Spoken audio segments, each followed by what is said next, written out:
For centuries, fur has been a symbol of luxurious fashion.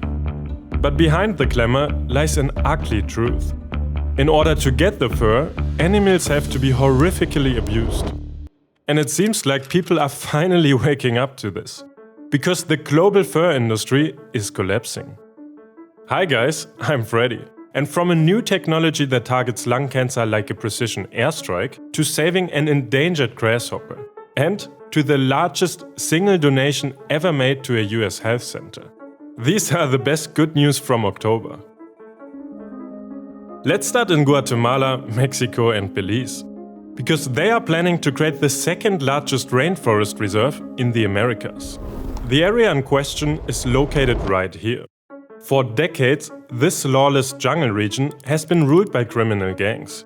That's because it's a perfect place to hide illegal activities like people and drug smuggling. But it's not just criminals that live there. It's home to over 7,000 different species of animal and a vast array of plant life. Sadly though, this diverse ecosystem is also being threatened by illegal ranchers, miners and loggers. That's why Guatemala, Mexico and Belize are finally doing something about it. They've announced the creation of a nature reserve called the Great Maya Corridor. The objective is to drive out the criminals at the same time as protecting the jungle. It will span an area of just over 55,000 square kilometers. That's pretty much the size of Croatia. One of the most important strategies will be to win back the local population.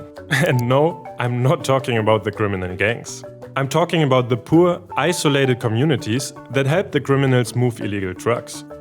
They do this because there aren't many opportunities to earn money in a legal way in these remote areas. And so, to get them back on site, they will be offered an alternative way to make a living. One of these is to pay the locals to plant fruit and timber trees on their land.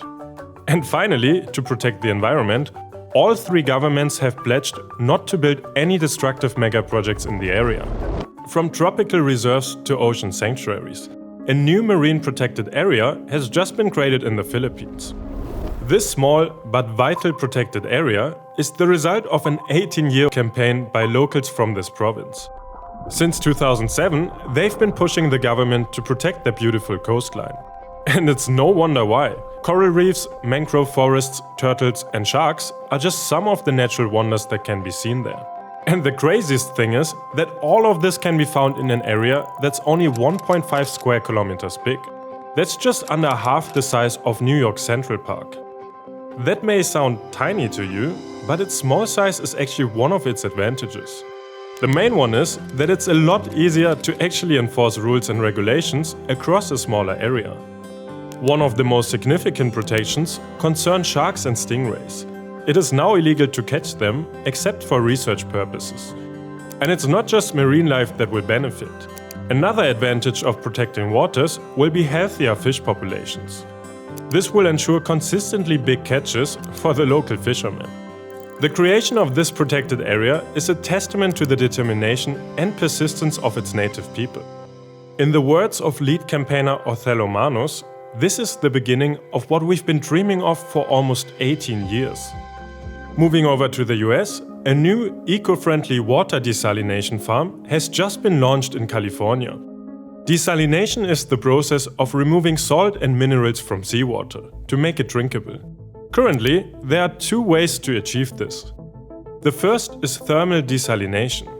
This is when seawater is heated to produce steam. The steam is then cooled back into pure and clean water. The big problem is, though, that it needs a lot of energy for heating the water.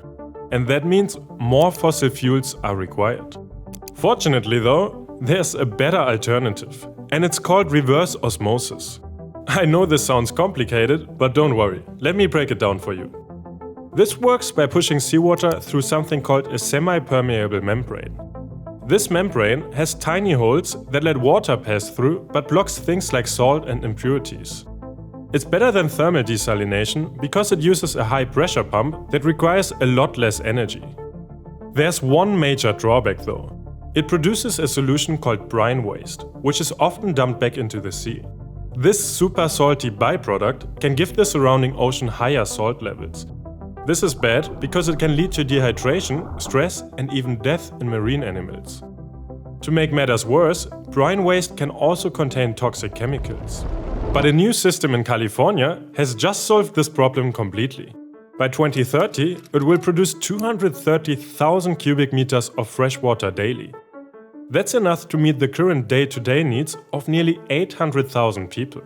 And all of this will be done with almost no impact on the environment. And now, let's head to Norfolk in England, where a rare grasshopper has bounced back from extinction. The large marsh grasshopper is the biggest of its kind in the UK. It typically lives in fens and peat bogs. These are a type of environment that contain a lot of water. At this moment in time, they can only be found in two areas of the country, the New Forest and Dorset. In the past though, large populations also inhabited the wetlands of Norfolk. However, over the 20th century, Norfolk's wetlands slowly disappeared. That's because the wetlands were drained to make room for farmland, and this wiped out the grasshoppers. In fact, the last recorded time it hatched eggs in this part of the UK was all the way back in 1939. From then on, it was never seen in the wilds of Norfolk again. And this is where the Hop for Hope campaign has made a massive difference.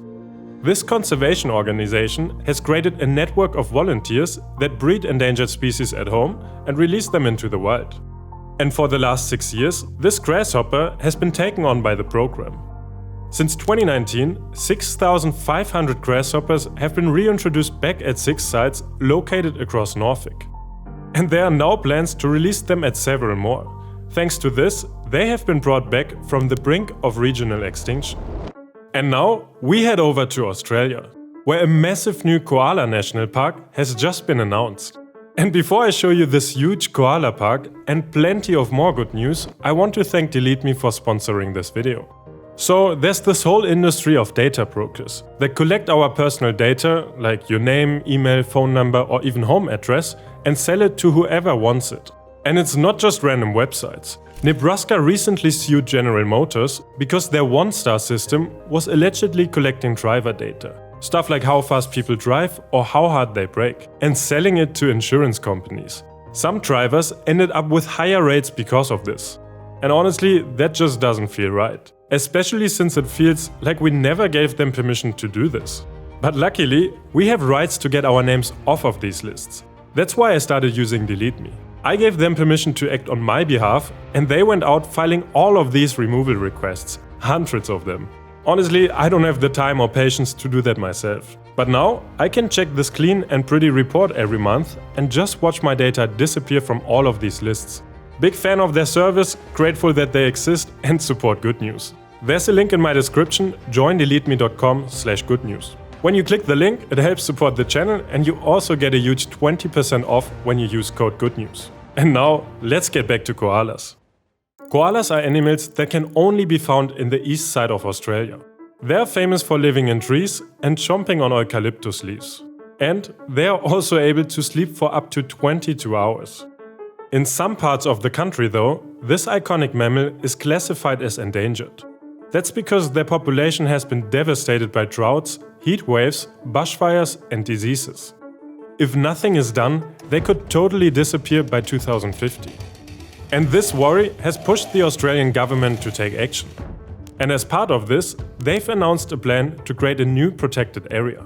It will combine several existing national parks and state forests into one. Joining them up into one park makes it a lot easier to manage the various habitats they contain. The Great Koala National Park is going to be roughly double the size of Luxembourg. Overall, it will protect about 12,000 koalas and numerous other species and habitats. The park will also contain 44% of the threatened mammals who live in the New South Wales province. In addition, 22% of threatened fauna species from the same region will also benefit. So, what's the progress? So far, the park boundaries have been drawn up, and a temporary ban on logging has also been introduced while the sanctuary is being created. The project is expected to begin in 2026, and of course, we will keep you updated. The global fur trade has collapsed. Fur has long been in the spotlight of the fashion industry. But the cruelty of how this material is obtained has always been a controversial issue. Now, before we go on, let me just warn you that I'm about to give you some examples of these cruelties. The reason is because I believe the world really needs to hear about this. Animals farmed for fur include beavers, minks, foxes, and even cats and dogs. These poor creatures are thrown into dirty and cramped cages. They are then gassed or electrocuted before being skinned.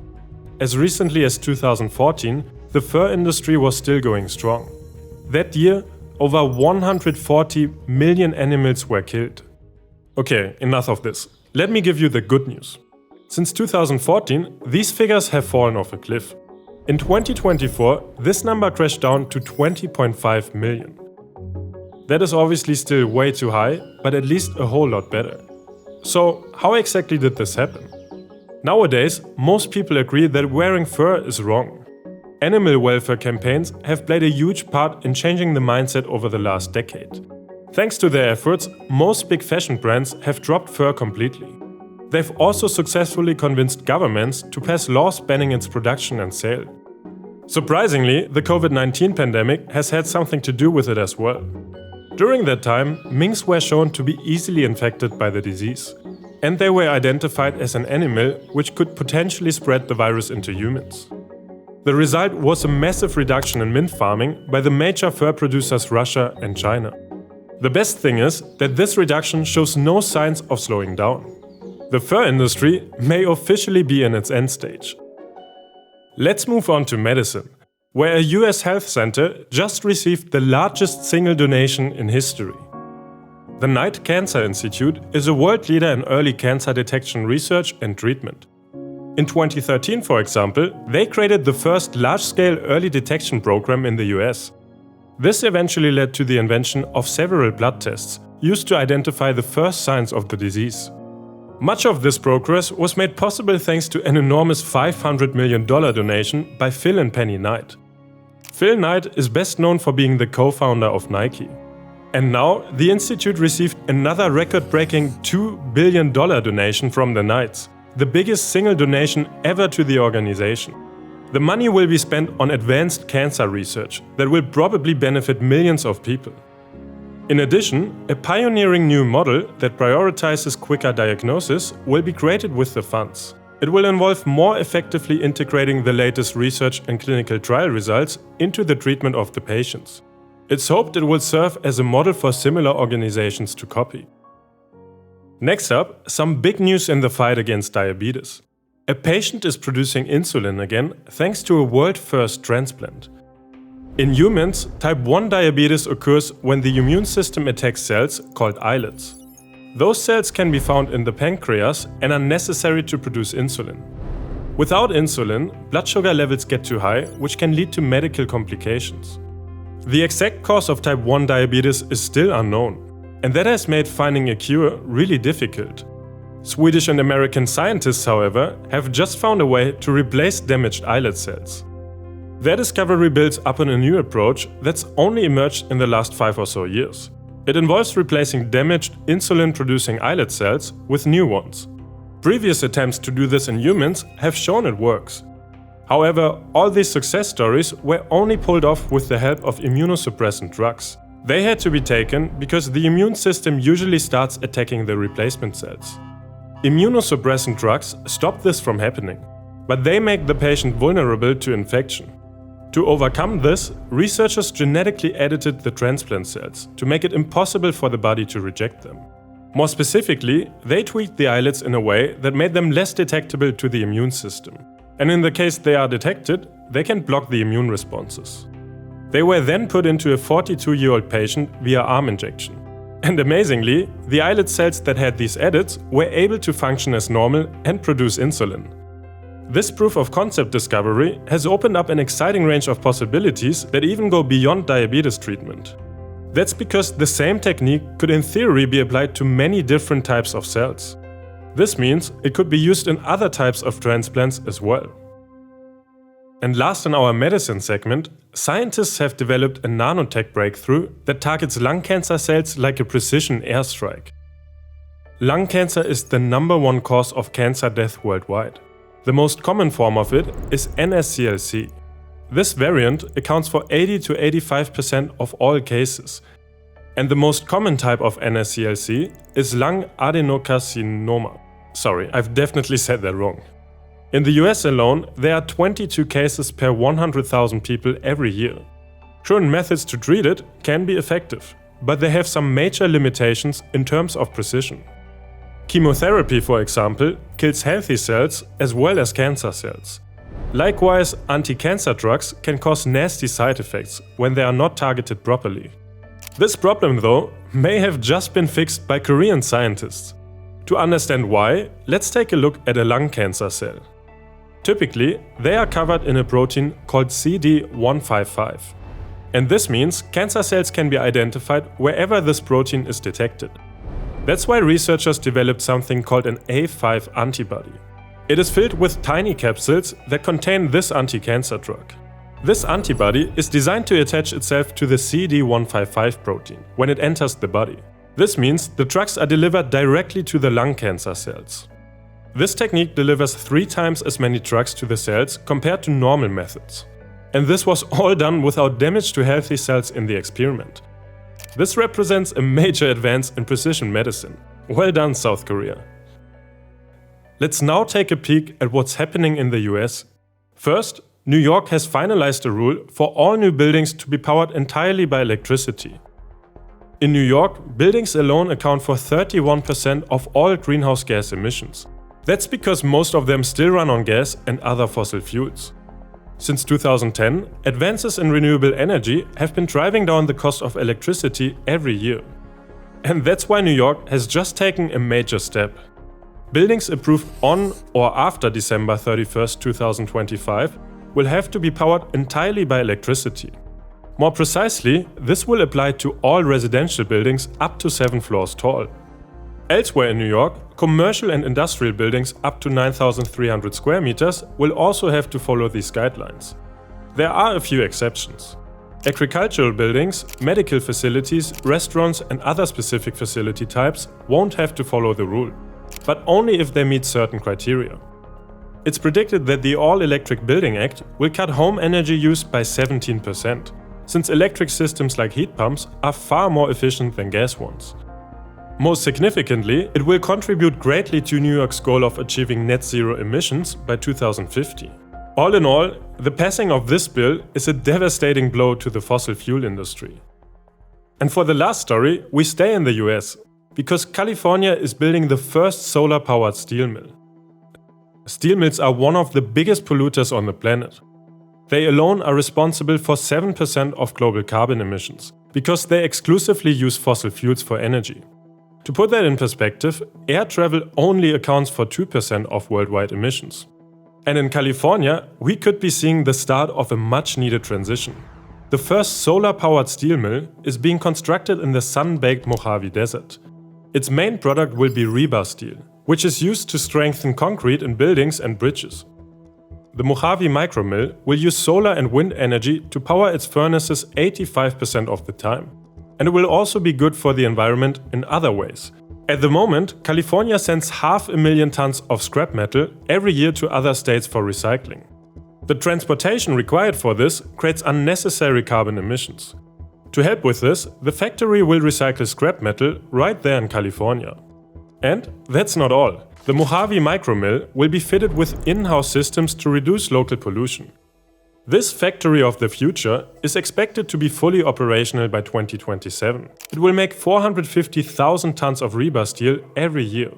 All the while, it will save 370,000 tons of emissions every year.